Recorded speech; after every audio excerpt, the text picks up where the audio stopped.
গত 25শে জুলাই রাত্রি অনুমান 10টা নাগাদ এটাই থানাধীন কৈলাসবাড়িতে একটা মারামারির ঘটনা ঘটেছিল।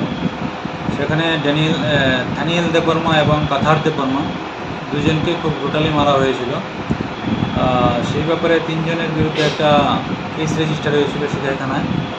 তারা হলো সমরেন্দ্র দেববর্মা, সন্তোষ দেববর্মা এবং রাকেশ দেববর্মা।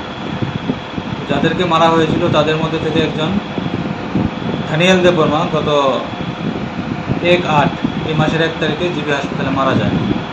তো সেই ব্যাপারে আমরা একটা খুনের মামলা রেজিস্টার করি। তো সেই মামলায় যারা আসামি ছিল তারা পলাতক ছিল। তাদের মধ্যে 2 জনকে আজকে আমরা অ্যারেস্ট করেছি। তাদের নাম সমরেন্দ্র দেববর্মা এবং সন্তোষ দেববর্মা। তারা কি মূল অভিযুক্ত? মূল অভিযুক্ত, এফআইআর নাম ছিল তাদের। আর কেউ কি যুক্ত আছে? আরেকজন আছে রাকেশ দেববর্মা, সে এখনও পলাতক।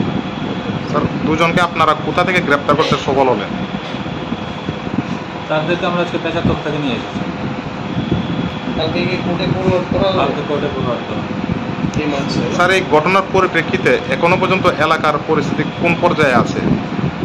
যাদের ভিকটিম ফ্যামিলি তাদের মধ্যে একটা তারা খুবই ইমোশনাল হয়ে আছে। এটার জন্য এতদিন হয়ে গেছে আসামিটা গ্রেপ্তার হয়নি। আজকে আমরা 2 জনকে অ্যারেস্ট করতে পেরেছি এবং এই মেসেজটা তাদের পরিবারকে আমরা দেবো।